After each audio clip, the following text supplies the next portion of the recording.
네, 요즘 그 코로나 여파로 많은 가족들이 사회적인 거리두기가 안 되면서 굉장히 많이 힘들어하고 있는데요. 예, 어떠세요? 여러분의 결혼 생활은? 예, 어떠신지 모르겠습니다. 그래서 오늘은 여러분의 그 결혼 생활이 굉장히 힘들 것을 예상해서 여러분의 결혼 생활 중에 한 파트를 도와드리고자 이 강연을 준비해 봤습니다. 먼저 좀 간단한 퀴즈 하나 우리 풀고 가도록 하겠는데요. 제가 간단한 퀴즈를 준비했어요. 네 가지 보기가 나갈 거예요. 결혼 생활에서 평화로운 의사소통을 지속적으로 방해하는 것은 다음의 네 가지 중 무엇일까요? 물론 이 네 가지는 다 방해하는 요소가 맞습니다. 근데 하나가 정말 끈질기게 우리에게 그 붙어있는 만성피로처럼 우리에게 떨어져 나가지 않고 우리를 따라다니는 게 하나 있어요. 자, 보기 드릴게요. 자, 1번 저질 체력, 그 다음에 2번 경제적인 상황, 3번 시댁이나 처가, 확장된 가족과의 문제, 4번 출생순위. 출생순위는 몇 남 몇째 중 몇째로 태어나서 성장했느냐. 자, 이겁니다. 다 맞는 것 같으시죠? 단데? 다 맞는데 이 중에 하나가 압도적입니다. 정답은 4번 출생순입니다. 일단 저직 체력도 의사소통에 영향을 주게 되죠. 그래서 우리가 보통 다정함의 조건이 체력이라고 하거든요. 그러니까 체력이 떨어지면 이제 예민해지니까 그렇긴 하지만 또 우리가 체력이라는 게 증강되기도 하잖아요. 고함량 비타민을 먹기도 하고 운동도 하면서 변화 여지가 좀 있기 때문에 아주 평생 지속적이지는 않을 수 있다. 경제적인 상황 굉장히 어렵습니다. 근데 또 이거는 또 두 부부의 어떤 내부적인 상황만 일하기보다는 또 외부의 영향을 괜히 많이 받는 거기 때문에 또 유동성이 좀 있죠. 시댁 처가 문제도 이제 마찬가지죠. 딱 두 사람의 문제 자체라기보다는 외부 영향이 또 영향을 주는 거니까 약간 이제 또 생애 주기에 따라서 이제 변화가 있을 수 있습니다. 그래서 정답은 4번 출생순인데요. 몇 남 몇째 중 몇째로 태어나서 성장했는가가 부부 관계, 부부 갈등에 굉장히 큰 영향을 주게 됩니다. 그래서 어떻게 생각하면 참 억울한 거예요. 그럴 줄 모르고 결혼했거든요. 정말로 이렇게 출생순위의 케미가 너무나 안 좋은 분들이 있어요. 그래서 오늘 그 케미가 안 맞는 분들 중에서도 최악으로 안 맞는 분들에 대해서 준비를 했는데요. 부부관계가 굉장히 다 힘들긴 하지만 그 중에서도 최악의 케미를 가지는 커플은 바로 장남, 장녀가 최악의 커플이 되겠습니다. 소중한 부부라는 그 단어 앞에 최악이라는 단어를 붙여서 참 너무 죄송하기는 한데요. 그게 이제 그만큼 객관적으로 굉장히 힘들다라는 뜻이기도 하고 또 주변에서 첫째 커플은 저래서 되게 힘들었구나. 약간 주변에 어떤 지지나 이해를 좀 받을 필요가 있고요. 그 다음에 본인들도 이래가지고 우리가 그동안 이렇게 안 맞았구나. 를 좀 알게 되면은 약간 좀 편안해지는 지점이 있습니다. 그래서 오늘은 커플 케미 중에 최악의 케미, 평생의 최악의 케미를 자랑하는 장남, 장녀 커플에 대한 이야기를 준비해 봤습니다. 일단 우리 대한민국의 장남, 장녀 커플들에게 일단 먼저 위로의 마음을 드리고 싶고요. 얼마나 힘드셨을지 사람들은 정말 이해해주지 못했을 거예요. 그래서 제가 정말 이해해드리고 싶고요. 코로나 때문에 정말 더 힘들어지셨을 거예요. 이거 뭐 어떻게 도망갈 데도 없고 집 안에서 아마 갈 땐 굉장히 더 증폭되셨을 겁니다. 그래서 오늘의 강의가 조금 서로에게 숨통을 틔워드리는 강의가 됐으면 좋겠어요. 그래서 일단 그럼 첫째들은 도대체 어떤 특징이 있길래 이렇게 힘드냐. 근데 솔직히 말해서 이렇게 약간 최악의 케미들이 있는 그 출생순위들이 있어요. 오늘 제가 소개해드릴 장남, 장녀 커플이 그렇고요. 그 다음에 막내와 막내 커플이 그렇고 외동과 외동 커플이 그래요. 하지만 둘째와 둘째 커플은 그렇지 않아요. 왜냐하면 둘째하고 둘째 커플은 정말 산전수전 공중전을 다 겪었거든요. 그래서 인간관계에서 어떻게 대처해야 되는지 서열, 성별에 대한 어떤 분위기 파악이 굉장히 빠르기 때문에 결혼 생활은 우리가 뒤집어 말하면은 그 적응 생활이라고 하거든요. 굉장히 이제 적응이 빨라요. 서로에 대해서. 그렇기 때문에 둘째는 같은 출생순이어도 평화로워요. 근데 막내 이제 굉장히 부딪히죠. 애정 결핍에 시달리게 되거든요. 서로. 나에게 해줄 게 이게 다니? 막 이러면서 이제 외로워지고요. 외동과 외동 커플도 굉장히 힘들어요. 특히 외동과 외동 커플은 둘만 있을 때는 별 트러블이 일어나지 않지만 자녀를 출생하게 되면은 굉장히 많은 트러블이 이제 생기게 되는데 어쨌든 이 다른 모든 커플들 중에서도 압도적으로 힘든 거는 장남과 장녀 커플입니다. 근데 또 장남과 장녀 첫째들도요, 다 같은 첫째는 아니에요. 몇 년 있다가 동생을 받느냐가 또 굉장히 많이 판가름이 갈리게 되는데요. 첫째들 중에서 동생을 5, 6년 이내에 보신 분들과 5, 6년 이후에 터울을 두고 보신 분들은 또 완전히 달라요. 만약에 동생이 생겼지만 5, 6년 터울 이상을 두고 동생이 생겼다라고 하면은 그거는 그냥 외동으로 봐야지 돼요. 외동의 특성으로 이미 다 형성이 끝난 다음에 동생이 생겼기 때문에 큰 영향을 받지 않고 동생이 힘들죠. 그런데 만약에 5년 이내, 6년 이내의 터울을 가지고 이제 내가 동생을 봤다라고 한다면 굉장히 이제 어렵죠. 왜냐면 원래는 집에 막내였잖아요. 내가 애기였단 말이에요. 근데 어느 날 진짜 애기가 왔어요.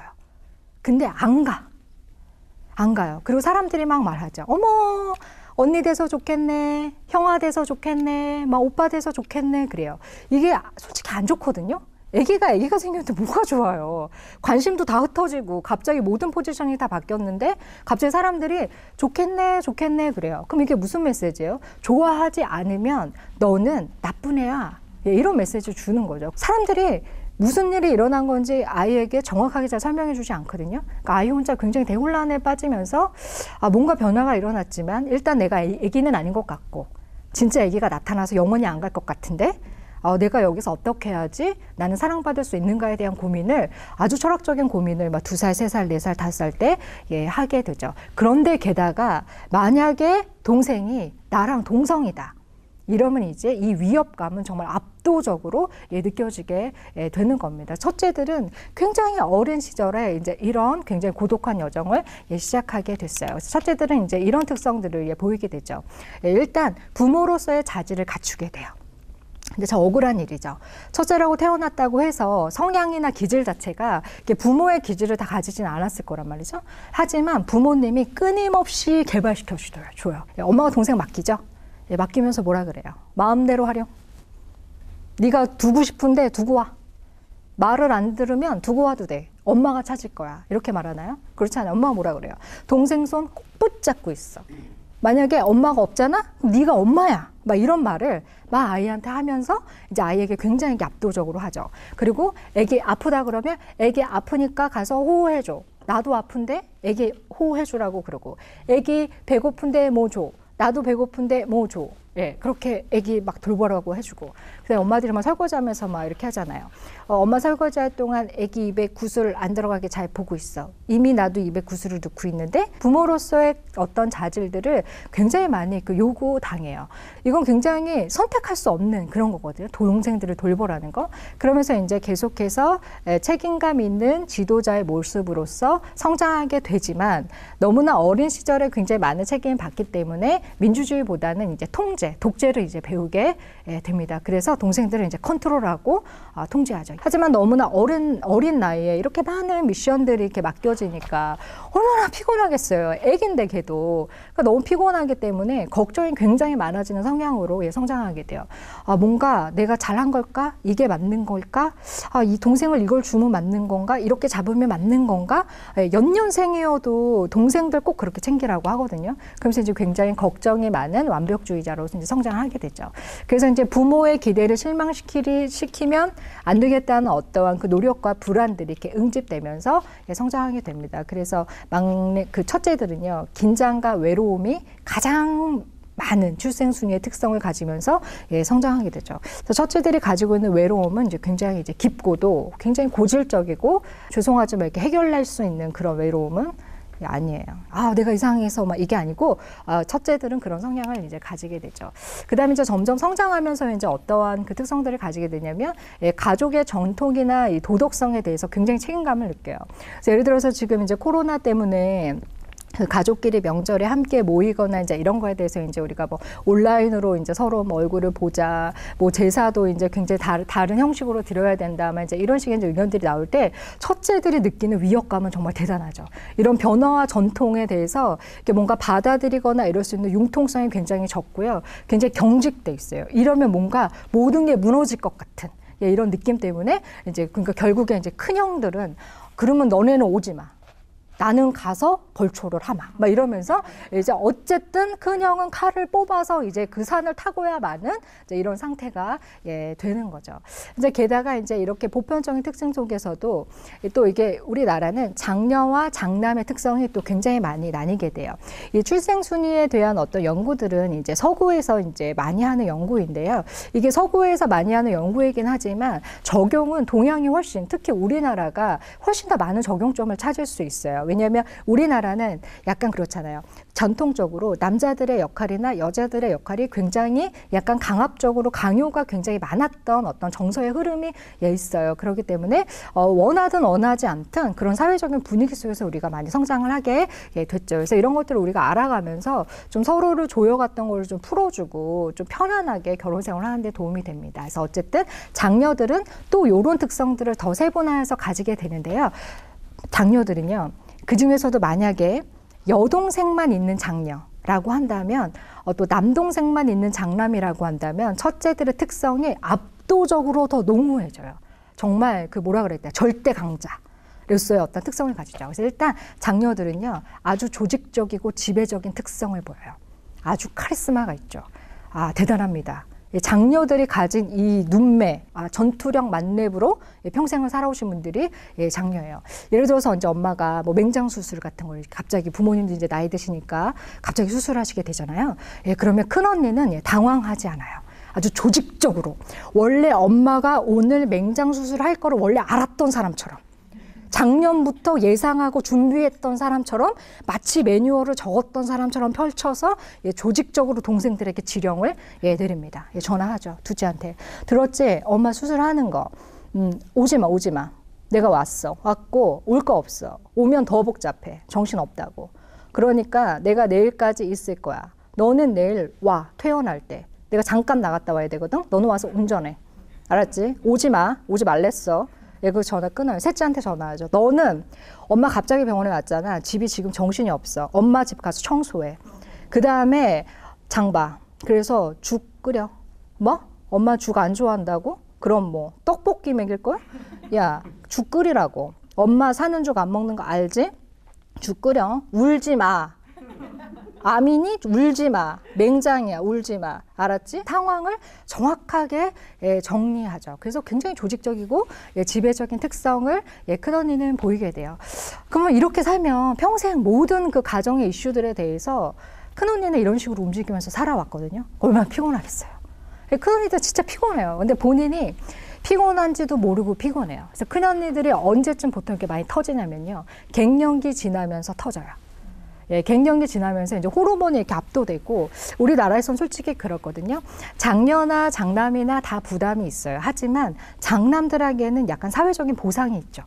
근데 장녀들에게는 상대적으로 보상이 별로 없어요. 그렇기 때문에 어떤 상대적인 박탈감, 우울감 이런 것들이 또 부모님들이 이제 돌아가시고 막 이런 것들 속에서 보통 50대 이제 갱년기를 지나면서 큰 언니들이 이제 갑자기 혼자서 나 외국에서 혼자 살게 한 달 할 거야. 아무도 연락하지 마. 이러면서 이제 갑자기 굉장히 힘들어지고 이러죠. 너무 힘들어요.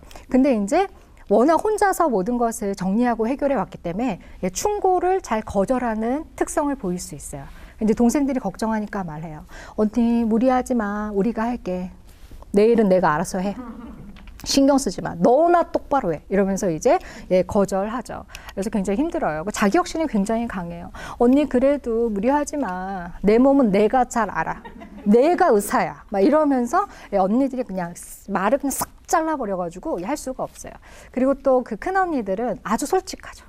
그리고 아주 올바른 의견을 제시하는 특성을 가지고 있어요. 아주 공정해요. 그래서 막 부부싸움 해가지고 막 전화하잖아요. 뭐, 언니, 언니 너무 슬퍼. 그래. 이제 내가 얘기해도 되니? 나는 솔직히 그렇게 생각한다. 나는 제부가 거의 보살이라고 생각해. 내가 너랑 살아봤잖아? 너가 결코 같이 살기 편한 스타일은 절대 아니야.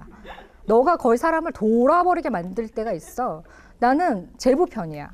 그리고 이번 사건은 내가 봤을 때 100%안 봐도 비디오야. 네가 사과해야 돼. 그러니까 정신 똑바로 차리고 살으라고. 내가 볼 때 이건 바로 이혼각이야. 바로 무릎 꿇어야 돼. 이런 식으로 아주 솔직하게 올바른 의견을 제시하게 돼요.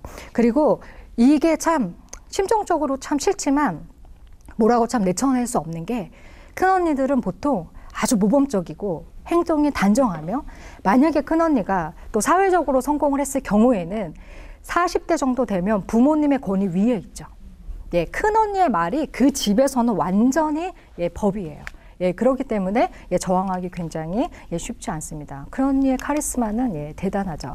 그런데 여기에다가 한국의 큰언니들은 우리가 K장녀로서의 특성이 좀 더 더해져요. 그래서 이제 K장녀라는 이제 신조어가 나왔어요.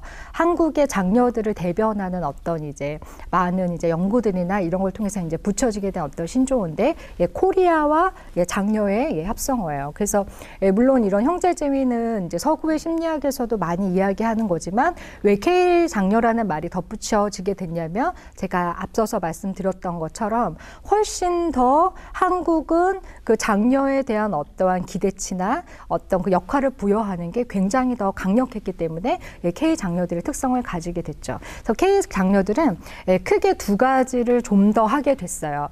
뭐냐면 첫 번째는 정서적인 공감자 역할을 가정 내에서 담당하게 됐고요. 두 번째는 실제적으로 돌봄의 의무가 굉장히 많이 가중됐어요. 그러니까 정서적인 공감자 역할을 강요받았다고 하는 게 더 맞는 것 같아요. 왜냐하면 이제 집안의 어떤 그 정서적인 흐름이나 이런 것들을 큰언니들은 놓칠 수가 없어요. 엄마, 아빠랑 또 싸웠어? 아빠, 좀 술 좀 줄이세요. 술만 안 드시면 안 싸우실 일을 왜 아시면서 계속 똑같은 일을 40년째 반복하세요. 막 이러면서 이제 정서적인 공감자를 해주게 되죠. 근데 또 큰언니들의 참 비애는 뭐냐면요. 본인이 이걸 안 하려고 해도 엄마가 끌어들여요. 엄마가 큰딸한테는 약간 자기의 분신처럼 생각하죠. 그래서 약간 분간이 안 가세요. 그래서 제가 이렇게 관찰해 보면은 진짜 황당한 얘기 되게 많이 하시거든요. 큰딸한테 할 말, 안 할 말 분간을 잘 못해요. 그래서 우리가 생각해 봐야 될 말이 있는데 친구 같은 딸, 이거 되게 생각해 봐야 되는 말이에요. 딸이 친구 같으면 안 되죠. 딸은 내가 케어하고 내가 도와주고 또 때로 그 다음에 시간이 되면 독립해야 하는 자녀지 친구 같은 딸은 딸 같은 며느리랑 똑같은 거예요. 딸 같은 며느리 굉장히 말이 안 되는 거죠. 건강하지 않아요. 친구 같은 딸 마찬가지로 건강하지 않아요. 딸은 딸이지 친구는 그냥 친구죠. 왜 딸이 친구가 돼요? 딸은 딸이 친구가 있어요. 딸은 딸 친구랑 놀면 되는데 내가 왜 딸이 왜 엄마 친구까지 해줘야 돼. 엄마도 엄마 친구 만나고 딸은 딸 친구 만나고 딸은 엄마에게 딸이고 엄마는 딸에게 엄마여야 하는 거야. 또 엄마들에게 분간이 안 가죠. 그래서 정서적으로 막 이렇게 붙어요. 특히 아빠하고 사이가 안 좋은 엄마들은 대리 배우자 역할을 큰딸한테 시키죠. 딸이 거의 마음의 남편이에요. 모든 걸 다 하소연해요. 시댁 얘기부터 시작해요. 막 하다가 급기야 본인의 러브 스토리 막 이런 것까지 막 얘기하시는 거야. 엄마가 행복해 보이니? 응? 너의 착각이야. 네가 생겼어. 주저앉았다. 그렇게 40년이야. 엄마는 아빠 죽잖아? 바로 연애할 거야? 이게 지금 딸한테 해도 되는 얘기인지 안 해도 되는 얘기인지 친구 같다는 그 정서적인 착각 속에서 잘 못하게 돼요. 그래서 이제 정서적인 공감자 역할을 강요받기도 하고 하게 되기도 있죠. 그래서 그래서 자꾸만 딸이 없는 엄마들은 불쌍하다는 말을 이래서 자꾸 하는 거예요. 근데 그거 되게 나쁜 말이에요. 딸이 없는 엄마 불쌍하지 않도록 해야 됐어야 돼요. 왜 딸이 없는 엄마가 불쌍하냐면 딸에게 너무나 많은 것들을 그렇게 다 쏟아붓고 요구했기 때문에 그래요. 그리고 엄마와 큰딸의 문제는 또 뭐냐면 문제를 전혀 문제시하지 않는다는 거예요. 예를 들어 딸하고 엄마가 되게 경계가 없잖아요. 그런 거에 대해서도 엄마 우리 집에 올 때 그래도 얘기 좀 하고 오라고. 야 그냥 인연을 끊어. 나는 그런 거 못해. 이런 식으로 굉장히 문제를 문제로 제기하며 문제로 인정되지 않는 예, 정말 이런 것들이 있죠. 그래서 정서적인 공감자 역할을 많이 하게 됐어요. 그 다음에 돌봄의 의무를 아주 구체적으로 예, 부여받았죠. 예, 동생들 밥 차려줘야 돼요. 근데 이게 참 그래요. 큰 오빠 있죠. 장남. 장남도 이제 우리나라에서 의무가 많지만 장남한테 이런 말 잘 하진 않거든요. 여동생 밥 차려줘. 오히려 밑에 여동생한테 오빠 밥 차려줘는 있어도 오빠들한테 여동생 밥 어딜 가려고 그래 여동생 밥 차리고 나가 이러지는 않아요. 근데 오빠가 너 밥도 못 먹었는데 어디 돌아 이런 말은 많이 어렸을 때 예, 들었단 말이에요. 그리고 이제 우리의 어머니 세대들 있죠. 50, 60대 이런 어머니들은 본인이 되게 똑똑했어도 이런 돌봄의 의무 때문에 학업을 포기한 건 거의 장녀들이었고 만약에 완전 출생 순위가 완전 첫째가 아니라고 하더라도 오빠 밑에 있는 또 장녀 있죠. 그런 장녀들은 이런 돌봄의 의무를 예, 많이 했어요. 그래서 정말로 똑똑한 어머니들이 예, 공부 못했어요. 못하고 돈 벌어서 뒷바라지 했고 아들은 논밭 다 펄어서 지지해줬지만 딸은 아깝지만 그냥 네 팔자라고 생각해라. 그래도 너 결혼은 잘했잖아. 예, 이러면서 이제 이렇게 가게 됐죠. 그래서 이런 정서적인 공감자나 돌봄의 의무를 우리 장녀들이 많이 하게 예, 됐어요. 그래서 이제 우리 또 장남들을 한번 볼까요? 예, 장남들도 예, 역시 한국에서는 쉽지 예, 않았어요. 왜냐하면 장남은 한국에서 아주 그냥 장남이라는 이유만으로 그냥 잘 돼야 돼요. 뭐든지 잘해야 돼요. 잘해야 되고 안정적이어야 되고 잘 나가야 되죠. 그래서 아주 부양의 책임, 이런 어떤 가족의 어떤 생계에 대한 책임, 또 결혼했어도 원래 부모님, 원 가족까지 든든하게 무슨 일이 생기면 막 1,000만 원씩, 500만 원씩 막 붙여줄 수 있는 이런 아주 든든한 지원군으로서의 압박이 굉장히 많아요. 그래서 원래 한국은 심리적으로 장남이 성공하기 어려운 나라라고 하죠. 그래서 보통 굉장히 압박이나 기대를 많이 받은 장남 밑에 차남이 성공을 많이 하는 나라들이 우리나라예요. 그래서 장남들은 오히려 우리 그렇잖아요. 그냥 편하게 하면은 잘 할 것을 너무 압박과 부담을 느끼면 오히려 잠도 못 자고 막 그날 배탈 나고 이러는 거잖아요. 예, 그런 삶을 장남들은 굉장히 많이 예, 살았어요. 그리고 이제 현실적인 책임 많이 느끼죠. 제사도 막 지내야 돼요. 막 1년에 어떤지 막 15번, 16번 막 이러시더라고요. 그러면 그 배우자까지 같이 여기에 이제 연대 책임을 예, 가지게 되죠. 근데 이것도 참 그런 거예요. 우리가 결혼한다고 그랬을 때 솔직히 내가 당신을 사랑해서 결혼한다는 건 당신네 집에 제사 15번을 내가 가서 전을 부칠게 라는 의미는 아니었을 텐데 이게 결혼하게 되면서 이게 연대 책임으로 묶여가지고 싸잡아서 이제 같이 가야 되는 세트가 되는 이제 이런 숙명의 자리가 보통 장남들이 가지는 예, 자리라고 볼 수 있습니다. 자, 그럼 이 장남들은 어떻게 성장했을까요? 특히 또 이 장남들 중에서 만약에 여동생이 좀 많았어요. 그러면 장남의 이 성향이 굉장히 약화되거든요. 장녀들도 만약에 남동생이 많았어요. 그럼 굉장히 약화돼요. 근데 만약에 장남 중에서 남동생이 되게 많았다. 남동생 중에 장남이다. 예, 아니면 이렇다면 이제 굉장히 또 이 특성이 이제 강화되겠죠. 어쨌든 예, 장남들은요 힘을 겨루면서 성장해 왔어요. 예, 큰 언니들이 굉장히 조직적이고 지배적이고 아주 예민한 카리스마로 쫙 나누었다면 큰 형들은 예, 일단 예, 힘이죠. 네, 힘으로 이렇게 딱 제압한다고 해야 되나 이제 그래요. 만약 이제 막내가 사춘기 때 참 말을 잘 안 들어요. 맨날 늦게 돌아다니고 뭐 전화도 안 받고 막 그래요. 엄마가 막 울고 막 뭐 속상해하고 이렇게 이제 장남이 나서죠. 그러면서 막내한테 말해요. 일찍 들어와. 엄마 한 번만 더 울면 끝이야. 오늘 7시까지 들어와. 예, 딱 그냥 그렇게 딱 말해요. 막내가 들어오나요? 안 들어오죠. 안 들어오니까 막내인데. 그래서 안 들어와요. 그러면 어떻게 해요? 예, 비밀번호 바꿔요. 비밀번호 바꿔. 문 열어주는 사람 죽을 줄 알아. 아무도 이제 그 문, 엄마도 못 열어요. 예, 이렇게 되면 그 문은 이제 완전히 예, 닫히게 돼요. 이런 식으로 예, 힘을 이렇게 겨루면서 예, 큰형은 성장해 왔고요. 사회에서도요, 모두의 형님이에요. 예, 형님 자리가 굉장히 익숙해요. 술 친구도 되게 많고요. 정말 따르는 그 동생들, DNA를 나누지 않은 동생들이 진짜로 많아요. 그래서 모두의 형님이고, 그 다음에 남성, 동성 사회에서의 입지는 매우 성공적. 따르는 무리들도 많고 굉장히 정말 좋은 형님이고 이 형님 한번 아프면 뭐 난리 납니다. 막 이렇게 되죠.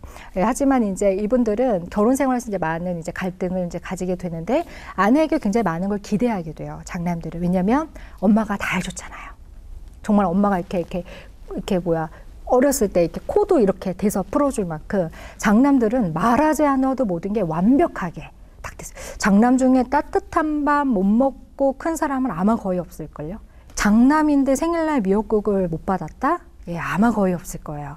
장남들은 정말 극진한 융숭한 대접 속에서 예, 성장하게 되기 때문에 결혼을 하면 그 당연히 연장될 거라고 생각해요. 그래서 아내에게 굉장히 많은 것을 기대하지만 예, 정서적으로 주는 게 거의 없어요. 연구 결과예요. 제가 하는 말이 아니라. 그래서 객관적으로 예, 결혼 생활에서 굉장히 많이 트러블을 예, 이루게 되죠. 그러니까 이렇게 생각해 보시면 딱 어떠세요? 이런 출생순위의 특성들을 가진 장남과 장녀가 만나서 결혼이라는 걸 했어요. 그냥 우리가 딱 생각해도 가슴이 답답하지 않으십니까? 모든 걸 돌이켜야 될 것 같죠? 원래는 이분들은 막내랑 결혼을 했으면 행복했을 확률이 높아요. 속상해요, 진짜. 하지만 막내랑 결혼했다면 행복했을 확률은 높지만 대신에 많이 부대끼지가 않으셨을 거예요. 그래서 심리적인 성장은 또 많이 이루지는 못했을 거예요. 첫째랑 결혼하셔서 굉장히 괴로우시겠지만 그만큼 예, 심리적인 성장은 또 많이 예, 이루셨을 거예요. 또 이루실 수 있고. 그러니까 우리가 거기서 억울한 지점을 좀 상쇄하셨으면 좋겠어요. 자, 어쨌든 이렇게 장녀하고 장남 커플은 굉장히 이제 결혼하면 우리가 진짜 안 봐도 비디오와 같은 전쟁 같은 예, 결혼 생활을 하게 돼요. 그래서 긴장감이 굉장히 높아요. 그래서 첫째들 장남 장녀 커플의 결혼 생활은 멈추지 않는 긴장감, 멈추지 않는 통제의 연속이라고 생각하시면 돼요. 그러니까 진짜 피곤해요. 둘도 피곤하지만 더 문제는 뭐냐면 주변 사람들이 너무 피곤해요. 자녀들이 정말 피곤해요. 긴장과 긴장이 끊이지가 않죠. 돈 어디다 쓸 거냐? 저금할 거냐, 집을 살 거냐, 전세를 할 거냐, 여기에 살 거냐, 저기에 살 거냐, 유치원은 영어 유치원 보낼 거냐, 안 보낼 거냐, 소파를 거기다 놓냐, 왜 거기다 놔야 되냐, 이런 거 하나부터 열까지 예, 쉬운 게 없고 굉장히 예, 팽팽합니다. 그래서 이제 굉장히 결혼 생활이 예, 어렵게 되죠. 그래서 한번 어떠한 그 결혼 생활의 특성들을 보이는지 또 우리가 한번 이야기해 보도록 할게요. 첫 번째는 굉장히 서로 권위적인 태도를 서로가 유지하게 돼요. 권위와 권위의 예, 충돌이에요. 정말 쉽지 않아요. 제가 얼마 전에 샌드위치 집에 갔거든요. 근데 제가 이제 이런 출생순위에 대한 이제 이런 거에 대한 관심이 많으니까 또 약간 직업병으로 이제 어디 가면 이렇게 사람들이 이렇게 얘기하는 걸 막 괜히 귀가 커지면서 막 이렇게 막 듣고 막 괜히 이제 막 이렇게 좀 관찰하고 약간 이런 병이 있어요. 근데 제가 또 한참이 강의를 준비하고 있을 때 요거에 되게 예민할 때였는데 이제 그 샌드위치 집에 이제 갔어요. 근데 이제 또 코로나니까 다 이제 포장 손님이었고 손님이 몇 명 없었어요. 한 6, 7명 이렇게 있었어요. 근데 이제 제 앞에쯤에서 이제 어떤 부부가 이제 샌드위치를 주문했어요. 근데 남편이 주문하고 여자는 여기 뒤에 이제 이렇게 앉아 있었어요. 이렇게 앉아가지고 이제 시키는 거죠. 근데 이제 남편이 이렇게 하면서 네, 이거랑요, 예, 음료는 뭘로 드릴까요? 이러잖아요. 그러니까 남편이, 콜라 주세요. 그때 딱 저쪽에서 아내분이, 콜라 안 돼. 콜라 빼주세요. 이랬어요. 근데 남편분이 딱 뒤돌아보면서, 왜? 이랬어요. 했더니, 물 마셔. 이랬어요. 애들 집에만 있어 살쪘는데 무슨 콜라야? 이랬어요. 그러니까 아빠가, 그래도 콜라로 먹지, 뭔 맛으로 먹어. 콜라 주세요. 이랬어요. 그러니까 아줌마, 안 된다니까요? 이랬어요. 그러니까 아저씨가, 그냥 주세요. 이렇게 이 두 분이 마치 주변에 아무도 없는 것처럼 두 분이 화살을 막 계속 막 이렇게 쏘시는 거예요. 정말 그 긴장감이란 정말 엄청났어요. 아무도 그 두 분에게 빨리 하세요라고 말할 수 없어요. 우리는 긴장하고 기다리는 거죠. 그 직원도 저도 주변의 몇몇 분도 이 상황이 종료되기를 예, 긴장해요. 아마 그 두 분은 첫째 커플이었을 확률이 높다라고 생각이 돼요. 이게 굉장히 권위적이고 아주 팽팽해요. 전화하죠. 애들한테. 애들이 진짜 혼란스러워요. 항상 메시지가 2개예요. 아빠가 저기 오늘 할머니 생신이신 거 알지? 너 오늘 2시까지 와. 그러면 애가 아빠 저 오늘 학원 보충이 2시에 끝나는데요? 2시까지 와. 권위적으로. 그 엄마가 야 2시 반에 와. 어차피 삼촌들도 작은 아빠네도 맨날 늦게 와. 2시 반에 와. 2시에 와. 2시 반에 오라고요. 2시에 와. 이런 식으로 뭐 하나가 있기 쉽지가 않아요. 그리고 첫째도 이런 말 많이 하죠. 그러니까 내 말대로 하라니까? 그거 봐. 이런 말 되게 많이 해요. 내가 그럴 줄 알았어. 이런 말 되게 많이 하죠. 그리고 여동생만 있었던 장녀나 남동생만 있었던 장남들은 가족 안에서도 이성하고 어울리기 쉽지 않아요. 예, 이 장남들이 가장 두려운 날은요. 처제들이 다 놀러 오는 날이에요. 형부 와서 앉으세요. 앉을 수 없어요. 너무 무서워요. 너무 무섭고 정말 어떻게 할 수가 없어요. 예, 앉을 수 없죠. 그래서 예, 적용하기 힘들어요. 예, 도련님들 다 오죠. 그러면 이제 장녀 이 와이프는 그냥 먹을 거 계속 그냥 예, 해주고 갇혀서 어울리면 이제 속이 터지니까 같이 어울리지 예, 못해요. 그러니까 서로 간에 합류하기가 예, 굉장히 어렵죠. 그리고 정말 일상생활에서 이 부부가 정말 힘든 거는 뭐냐면 정말 사소하게 모든 것을 서로가 계속해서 브레이크를 걸면서 통제한다는 거예요. 이게 진짜 집이라는 공간 안에서 진짜 힘든 거고요.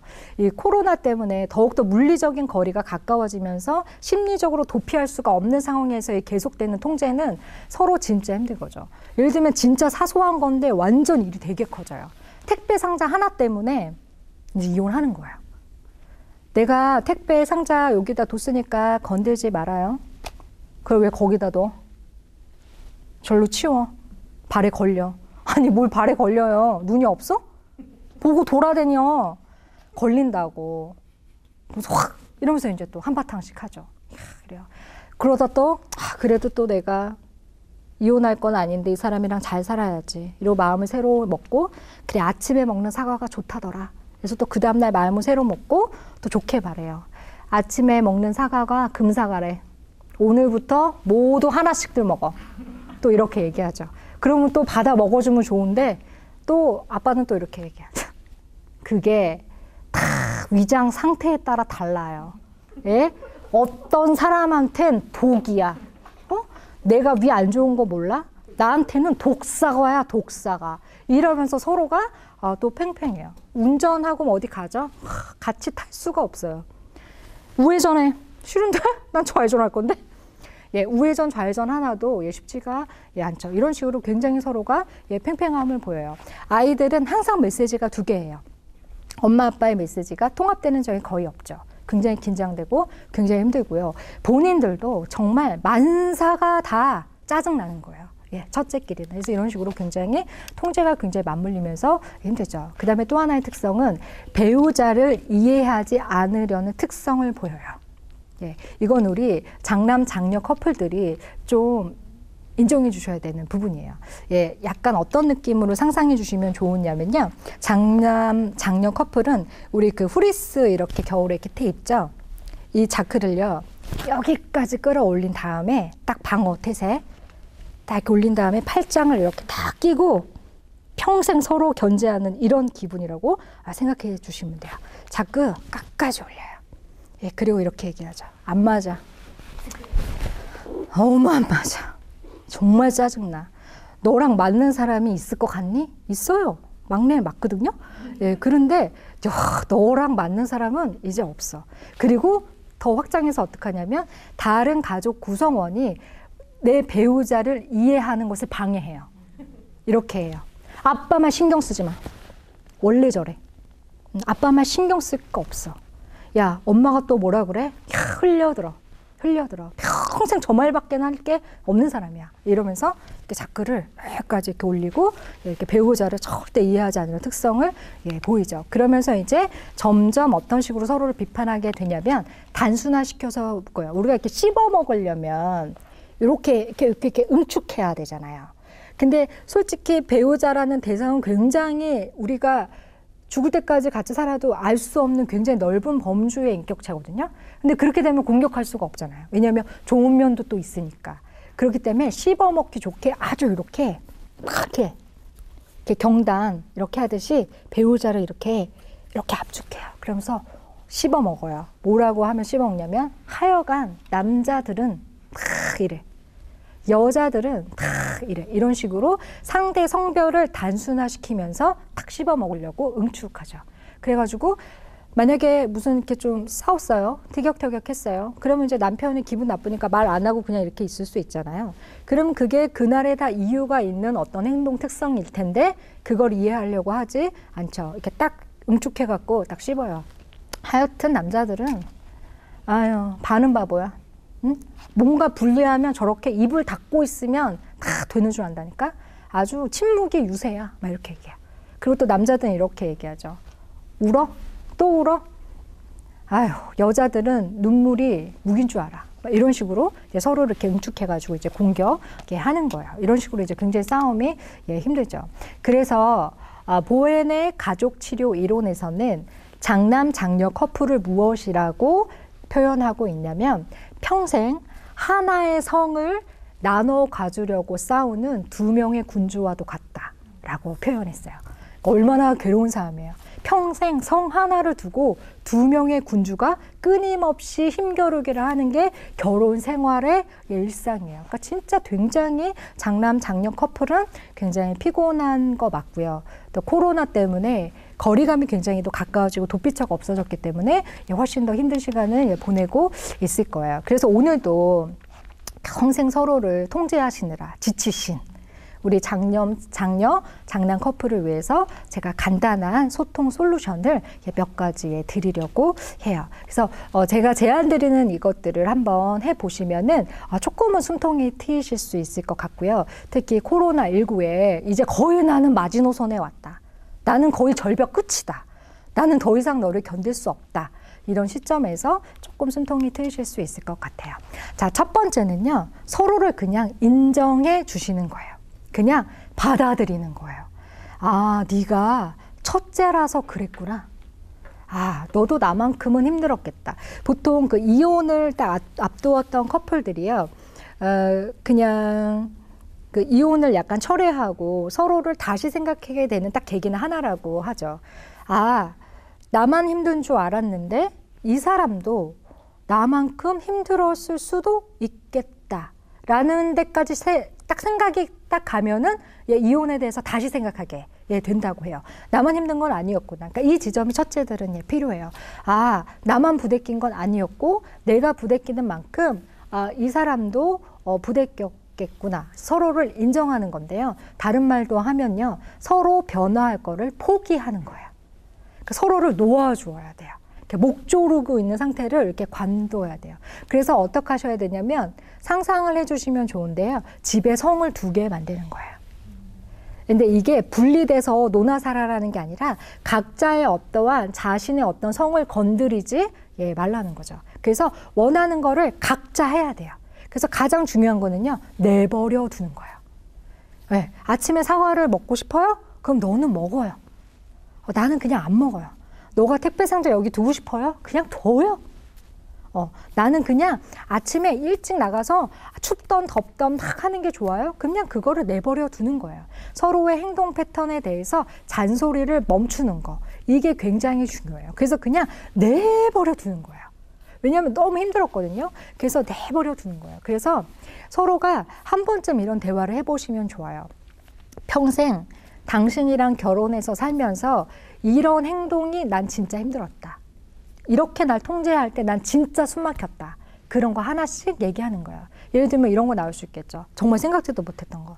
나는 당신이 물 마시고 물컵을 아무 데나 두는 거가 평생 그렇게 성질이 나더라. 이렇게 얘기할 수 있어요. 자, 그러면 그런 행동을 좀 멈춰보는 거죠. 그런데 100% 절대로 못 고쳐요. 우리가 이런 말이 있죠. 사랑한다는 건 좋아한다는 것을 더 많이 해주는 게 아니고 싫어하는 걸 안 해주는 거다 라는 말이 있어요. 그러나 거의 불가능해요. 왜냐하면 인간은 변하지가 않아요.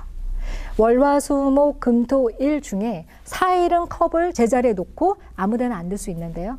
3일은 또 아무렇게나 눕게 될 거예요.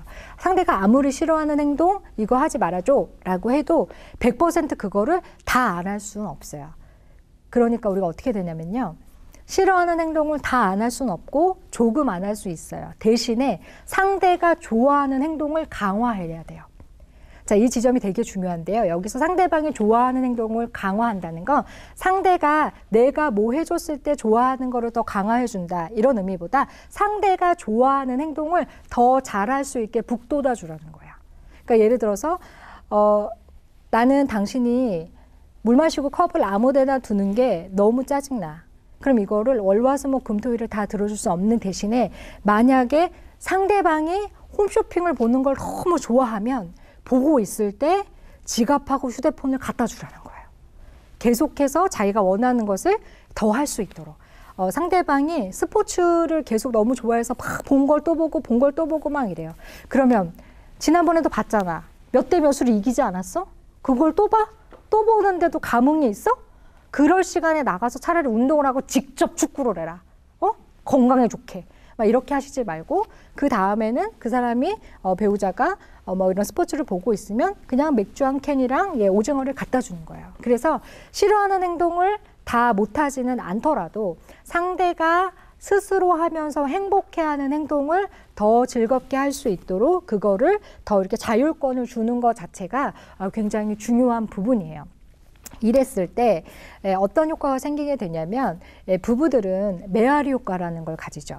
한쪽이 긍정적인 공을 던지면 상대방도 긍정적인 공을 다시 이렇게 받게 돼 있어요. 물론 첫 판에 먹히진 않아요. 맨날 이렇게 장남 커플이 이렇게 팽팽하다 어느 날 갑자기 여보 사랑해 이렇게 공을 딱 던졌어요. 그럼 그걸 받을까요? 대부분 놀래서 놓치죠. 그래서 뭐라 그래요? 왜 이래? 뭐 어디 아파? 뭐 사고 쳤어? 막 이런 식으로 이제 해요. 그런데 포기하지 않고 3번쯤 던지면 한 번쯤은 받죠. 주춤하고 받아요. 뭐 나도 뭐 원수라고 생각하진 않아. 이러면서 이제 이렇게 공을 받아줘요. 이게 이렇게 긍정적인 효과들이 계속 될 수 있는 게 부부예요. 부부는 정말 특이한 심리적인 관계거든요. 왠지 원래 완전 남이었잖아요. 완전 남이었다가 굉장히 특별한 사이가 됐어요. 이 사람들은 심리적인 관계가 굉장히 오묘한데 이렇게 한쪽에 조금 더 긍정적인 어떤 제스처나 시그널을 주게 되면은 반드시 상대방도 정상 범위 안에 있을 때는 같이 그 시그널을 내보내게 돼 있어요. 그래서 이런 식으로 너가 싫어하는 행동을 다는 멈추지는 못해도 어느 정도는 멈추되 너가 좋아하는 행동을 더욱더 마음껏 하렴. 이런 것 자체가 첫째 커플들에게는 굉장히 위로가 서로에게 될 수 있어요. 그 다음에 첫째 커플들은 말할 때요. 어순을 바꾸는 작업을 꼭 하셔야 돼요. 이거는 자녀들을 위해서라도 꼭 하셔야 되는 건데요. 첫째들은 말투 자체가 굉장히 권위적이고 통제적이기 때문에 반드시 지적부터 말을 하게 돼 있어요. 예를 들어서 되게 추워요. 옷을 근데 얇게 입고 나가요. 그러면은 딱 지적부터 하고 나가죠. 목도리 하고 나가. 목이 휑해가지고 목도리 하고 나가. 그럼 상대방이 딱 공격적으로 말을 들었잖아요. 그럼 얘 이러고 매요? 싫어. 답답해. 그래? 답답해? 그 옷은 왜 입고 나가? 다 벗고 다니지? 막 이러면서 이제 막 그래요. 그러면서 막 쾅 하고서 이제 나가죠. 근데 잘 생각해 볼게요. 그 말을 했던 이유 뭐예요? 걱정한 거잖아요. 걱정했어요. 감기가 들까봐 걱정됐어요. 근데 그 얘기는 쏙 빼고 지적이 앞으로 나와요. 그래서 보통 첫째들은 지적 플러스 감정을 얘기해요. 목도리 하고 나가. 왜? 다 벗고 다니지. 아유, 속은 나만 상하지. 아주 그냥 속상해 죽겠어. 뒤에 가요. 속상해 안 들려요. 다 벗고 다녀라. 이런 거밖에 안 들리죠. 그러니까 말을 저렇게밖에 못해? 이러면서 이제 탁 갈려지는 거예요. 그래서 지적 플러스 감정은 어떻게 되냐면 잔소리가 되는 거예요. 근데 요 순서를 바꾸죠. 감정 플러스 지적이 되면 돌봄, 케어가 돼요. 이게 아주 간단한 건데 직접합법, 간접합법 바꾸듯이 순서만 바꾸면 지적, 감정은 잔소리, 감정, 지적은 케어, 돌봄이 돼요. 그러니까 앞으로 빼는 거예요. 나도 감기 걸릴까 봐 이거 너무 걱정되는데 목도리 좀 하고 나가. 이러면 훨씬 덜 저항하죠. 이따 할게. 그냥 갖고는 나갈게. 보통은 이렇게 바뀌게 되거든요. 그래서 분명히 이 말을 하게 된 이유는 감정적인 걱정. 이나 케어링 때문이에요. 그런데 순서가 바뀌었기 때문에 첫째들은 많은 실수를 하게 되죠. 그래서 첫째들은 특히 자녀들을 대하실 때도요. 제발 감정 플러스 하고 싶은 말 순서로 바꿔야 상대방이 잔소리로 듣지 않고 돌봄으로 듣는다. 근데 이제 원래 마음은 돌봐주려고 했던 거거든요. 그러니까 이제 첫째들은 너무 억울한 거예요. 나만 신경 쓰고 나만 챙겨도 알아주는 사람이 없다.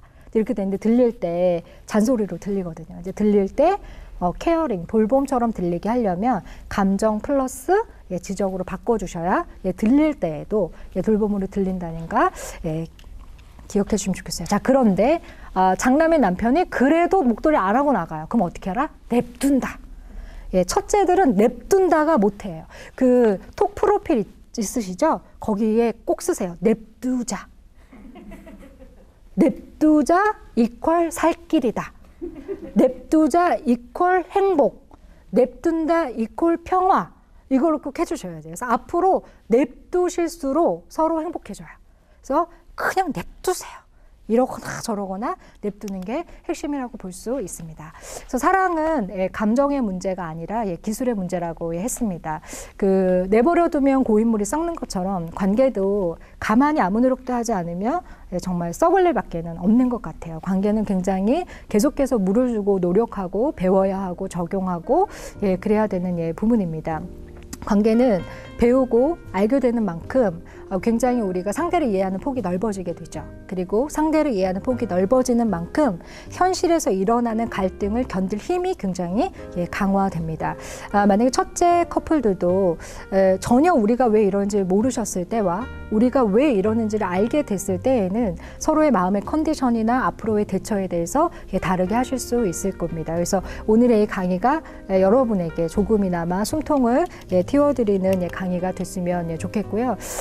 무엇보다도 참 물론 인생이 쉬운 사람은 없죠. 그리고 코로나에서 정말 쉬운 인생을 살아간 사람은 정말 아무도 없을 겁니다. 하지만 또 한국의 장남과 장녀들은 그 특성상 그 누구보다도 정말로 수고로운 인생을 정말 많이 살아왔어요. 어떻게 생각하면 그 누구보다도 서로가 서로를 가장 잘 설명하지 않아도 이해해 줄 수 있는 사이가 또 장남, 장녀 커플입니다. 그래서 많이 부딪히셨겠지만 서로가 살아온 삶을 어떻게 생각해 보면 누구보다도 정말로 잘 아시는 관계이기 때문에 한 번쯤 묻지도 말고 따지지도 말고 서로 그냥 너무 수고했다. 첫째로 살아오느라 짐이 정말 많았지. 여기까지 오느라 정말 고생했다. 이제 우리는 서로를 냅두도록 하자. 이렇게 하면서 서로 한번 꼭 안아주시면 좋을 것 같습니다. 그래서 우리 한국의 장남, 장녀들 열심히 살아와 주셔서 너무 감사하고요. 힘드시겠지만 앞으로도 남아있는 여러분의 결혼 생활을 응원하겠습니다. 감사합니다.